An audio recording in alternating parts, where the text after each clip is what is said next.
Hi, Manish. Thank you so much for being here at BSides NYC and welcome here. I heard you were here at BSides NYC in 2018 as well. So, can you quickly give us a brief intro of who you are and what you did at BSides NYC 2018 and why you're here again? Sure. It's really wonderful to be back. Thank you for having me here. My name is Munish Walther-Puri. I have been in the New York area for some time, but my background is a weird, wandering work on risk and security, working in a couple different domains, including cyber risk and cyber investigations, but also geopolitical risk, terrorism, nuclear policy. My career's been all over the place, Wow. including a lot of periods of unemployment. That's very important. No, but that ranges a lot of It breadth. ranges a lot of things. I think one of the things I've learned over time is that culture is really important for me. Okay. So the places that I've worked more recently, I'm very proud of where I've worked, not just because of the work that I've been able to do, but the organization that it was. And the So people. and the people, yeah, no, that's a big motivator for me. So now I'm at an organization that I really love and was drawn to because of its culture called Exeger, and I work on cyber and supply chain risk, focused on critical infrastructure, Very cool. and we use data and technology to uncover risk in business relationships, different kinds of risks, supply chain risks, cyber, environmental, social governance, financial crime, all kinds of different risk Nice. in different kinds of relationships. So I'm very glad to be there, again, not just because of the work that I get to do, but with the people and the culture. Prior to that, for almost 4 years, I was the director of cyber risk at New York City Cyber Command. Okay. And that was an incredible opportunity, but a wonderful organization. Okay. And that's what really drew me there. So 2018, I absolutely remember being here because there were a few dynamics that were lined up. I was working at a startup at the time and trying to connect to the New York community a little bit more sort of the security research community. I was Okay. connected to the industry community in other areas, but the security research community is what I really wanted to connect to more, and obviously I knew about BSides and knew its reputation. So that was one dynamic. The second was the Women's March was happening the same day. Okay. And my family and I had organized a bunch of people to attend the Women's March. And we had a young child Mm-hmm. who was, I think, just 8 months old. Okay. And my first thought was like, is this a good idea? Like, should I even be doing this? Like, we have a family. Like, what? And my partner, who's always been incredibly supportive, was like, yeah, go. And we figured out, all right, well, I'll go to some part of the conference, then I'll meet you at Columbus Circle, Okay. and then we'll march. Okay. So I remember this. It was okay to integrate the two, but I was going to have this bifurcated day, where I was going to go and think and talk and learn and connect, and then go make my voice heard. Sure. In support. So I get to this conference and I'm very focused because I know I have a limited amount of time. You're like, oh, I'll catch you Yes. later at lunch. But like, that wasn't going to happen. I was like, I'm going to go in and do the thing. But in that, and I met many wonderful people, but in that, there were 3 talks, 3 conversations, 3 people Mm-hmm. that I connected with, and that I then became colleagues, friends, mentors, coworkers with in Okay. the years after, and learned and continue to learn so much from the 3 of them. I will tell you about them, but what's most important is that they all came here and presented with the ethos and the spirit of B-Sides, which is generosity, Okay. and in their learning and what they've experienced Mm-hmm. and what they know. And I know that people say that it happens in lots of different pockets, but there's something unique about B-Sides, and that something unique is that is the primary motivator. That is the currency of B-Sides. How much are you able to share, right? How much are you able to reveal and connect in it? And everyone knows this from the history of the B-Sides that it doesn't, you don't have to be the top tier. It's just like, here, I'm here. So the 3 people, the first was Runa Sundvik, who at the time had built the information security program at the New York Times. Okay. And she talked about some of her lessons in learning, and I can still remember a lot of them. One of them is she talked about a leaderboard for security awareness of who was opening the phishing emails. Okay. And journalists would come find her in the hallways and say, how do I get off the list? How do I get off the leaderboard list? Right? Yes. So it was an incredible lesson in not only the protection of journalists and media, and was very prescient around disinformation, some of the challenges to those who were telling stories, but also changing people's behavior and in a way that's a little bit gamified but fun and effective. Okay. And how do you make a name for yourself without making enemies when you're new in an organization? And I continue to learn from Runa about that community and her approach. The second person was in a sidetrack. Actually, there were two people who were there that I came to see because I knew of them, but really wanted to hear from them. One, and both of them, it was about entrepreneurship, I think. I believe that was the track. Okay. One had a startup that was focused on operational technology and ICS, and the other was talking, I think, about the startup landscape, Okay. I think. Oh. Both of these people. Just to add, Yeah. talking about operational technology, Yeah. in 2018, I think that's fairly ahead of the curve, even then. Absolutely. The very good point is that at that time, people were like, okay. You know, like Yeah. there wasn't urgency around it in the same way that there is today, Correct. obviously. Yeah. So both of those people have continued on their amazing trajectories. But I'm still connected with both of them. One is Galina Antova, who is a co-founder of Clarity. Okay. And people know that name now because they're huge and massive. And at the time, she was so open and generous about what she was learning as an entrepreneur and as a leader. And the other was Kelly Shortridge, who I think many people know and respect for her nonlinear, provocative, thoughtful, funny approach to thinking about security, engineering, and how to do what we do better. Okay. And I continued to learn. I learned from them up until that point, but at that point forward, I was like, these are people I want to learn from and follow and connect with. And I continued to do that, but I met them all here. Okay. So I said there are three stories. I left the most important one for last. In the keynote room, there was someone who was speaking about New York City Cyber Command. And again, I was here with the startup and different. I thought, this is interesting. Like, I didn't know about this organization, and I had been really focused on learning about the New York City cybersecurity community. Okay. I didn't know about New York City Cyber Command. I was like, what is this thing? Okay. And this was despite you being here for like how many years? At that point, 3 years. Okay. And I wasn't deep in the community, but I was like, I guess I missed this. Like, the city of New York has a, okay. Well, what I learned is it was relatively young at that point. Just a little bit older than my first child. Just a little bit older than my first child. So I was like, okay, it's all right that I maybe haven't heard about it. But afterward, I was compelled by what the presenter was talking about, and I went up afterward, introduced myself, got their business card. I wouldn't say I didn't think more about it, but it just sort of was there. And then less than a year later, I found myself looking for a job. Okay. And I found a role at New York City Cyber Command. Okay. And I had followed up with this person. And at that point, back to what we were talking about in the beginning, I knew that culture was crucial for me. Yes. Just for me. I'm not saying, other people like culture's important. It's like, hey, look, you do what's important for you. But for me, culture was going to be it.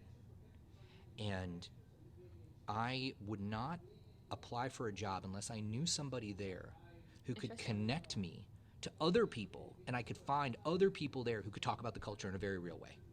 Got it. So you were looking for similar-minded people who can add value to your career and help you grow. Actually, for me, it was about empathy, compassion, transparency, trust, kindness. Which is very much needed in the cybersecurity. Very much needed, area. and felt like I don't even know if I'm going to find that. So I reach out to this person, and they said, yeah, I think this is maybe a role. Let me connect you with the people. And then fast forward, I got that role, and I didn't meet. When I got there, I thought, okay, I've got to know some people here. This community's small. I got to know some people. And there was like one connection maybe that I might have had. Okay. But I had no other way into that organization. I'm not saying, I got a job. I'm saying that I learned and connected with people in a way that I would not have otherwise. And that person, her name is Quiescence Phillips. Okay. And she goes by Q. And Q was someone who I admired, wanted to learn from, learned so much from. And when I was at the organization, people would say, like, what is the point of the city going to this conference? Like, why are you going out into the community? I would tell them this story. I would tell them about B-Sides. Say, there's this conference, right, that happened, and Q was there, and she was out there talking about it, and it didn't happen immediately. And so I tried to emulate that and model that, and stories that I can talk about that, but I think, and I'd like to think that I helped do that, and not just evangelize the mission, but stay oriented to the community. And at the time that I joined, I'll leave it here, the first all hands call that I joined, the then CISO leader spent the first 2 minutes of the all hands call talking about the importance of kindness. Okay. That's very important. Well, I thought, I'm at the right place. Yeah. And I think with B-Sides, what you're saying is you found talks that were very interesting, that made you think further and establish a good network of the kind of people that you wanted to learn from, that you looked up to, that you aspired to learn from. And all of this was possible because of this community and the way they come forward in terms of sharing their knowledge with everybody else. Absolutely. And every B-Sides has this, but it takes on the local flavor. And New York is a bit aggressive and in your face. And that's okay. Like, that's New York, right? And so that's what was here, is that people were really proactively engaged and talking to each other and finding each other and seeking each other out and actively debating. And sure, that happens at industry conferences, but it happened here in a way with organizations and representation from people that you would not otherwise find together in a room. And that it was hosted at John Jay was also really wonderful. There's a lot of storied academic institutions. There's something special about it being at John Jay. Cool. Thank you for that as well. And before we head into the fun segment that I've planned for this session, what would you say is the thing that you love the most about your current role? Oh, that's a very great question. We talked about the culture and people. What I will say is at my organization, there is an equal balance of desire for execution, innovation, and doing the right thing. Okay. So that balance, which is hard for organizations, particularly for-profit organizations, to struggle, to balance, that it's in a trilemma. But making the world a safer place to do business, doing that through execution and a balance of innovation, thinking differently, doing differently, and then getting things done, that balance in terms of how they operate, at the core, I mean, if I were to, the thing that really drew me and that I'm still incredibly proud of, that I love and share, is the culture. It's transparent. There's people with integrity. They're principled. They're kind. They're engaged. They're collaborative. And they model the things that we want to be. We talk a lot about trust in the supply chain. Like, let's make it abstract for a second, intellectual. It's trust in the supply chain. This organization has trust at its core, trust in the way that people operate, trust in the way we work with our clients, trust in the way we build our technology. Like, it's at the core. Okay. And so I think that's what I love most about it. I feel very fortunate, I say this with humility, I can do what I do. A lot of us can do what we do at a lot of different places. Yep. Great. But to me, the difference is the how and the who. Got it. And that's why I'm at Exeter. Nice. Very cool. The other question for you is, what is the most exciting talk for you today, or the most exciting part of the BSidesNYC conference today? That's a very good question. There's a bunch of great talks that I'm excited to see from some colleagues. John Checco is talking very soon about cybersecurity in automobiles. There's a talk on Log4j and resilience and supply chain. Okay. Lance James gave a very thoughtful, as he always does, fun and funny opening keynote. I ended up speaking with his wife, who's a neuroscience PhD. We talked about decision science and risk taking and rewards. So, and then to bring it full circle, I didn't know, but ended up sitting next to one of my former colleagues from New York City Cyber Command. Oh, very nice. And that was really nice. It all comes full circle, and we both teach at universities around here now. Okay. So, from the talks perspective, I would say it's actually the workforce job track. There's a lot of great conversations in there, not just like, here's how you get started in cybersecurity, but like, here's the state of play. Yes. If you're a seasoned person, this is what you need to be thinking about. This job market is really wonky right now. It's very strange in all kinds of industries, but particularly in security. So I think giving that, and usually there's like 1 or 2 talks about it, but the fact that there's a whole track, I think, is what's really fantastic. That's generally what I'm excited about for people here. And people have come and talked to me and said, hey, I'm looking for a job. And I said, which of the talks are you going to? You know, I think that's the driver, is to be aggressively curious about how to do things differently, because you cannot take for granted, like, what worked before is not going to continue to work in terms of looking for a job.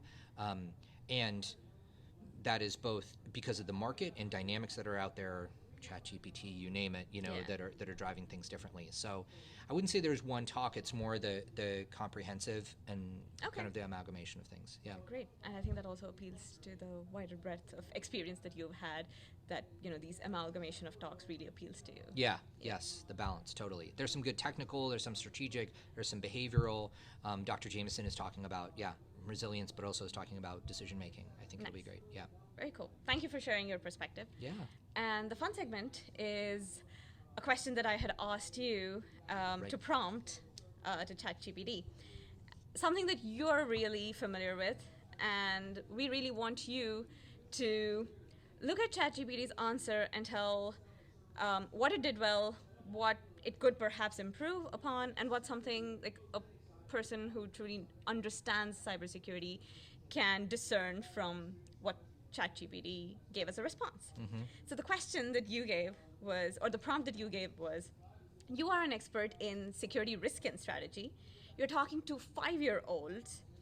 Give them a brief, compelling story on the risks of technology on society, and speak at their level, use humor, and consider the attention span of a 5-year-old, which meant it has to be succinct. So do you want to read the answer that ChatGPT gave out? Sure. Yep, go for it. Okay. So do you want me to read out loud? Yes, go All for right. I don't know what the ChatGPT voice is, so I won't do that. I'll just read it in my voice. But now my voice is going to be used to other things. All right. Once upon a time, there were some friendly little robots who loved to play and make friends. They were smart and knew how to do all sorts of cool things, like play games, talk to each other, and even help people with their work. But one day, something went wrong. Some bad guys who wanted to use the robots to do mean things got a hold of them and made them do bad things, like steal things from people and break things. The robots didn't know any better because they were just following orders, but people got really upset because they lost their stuff and didn't feel safe anymore.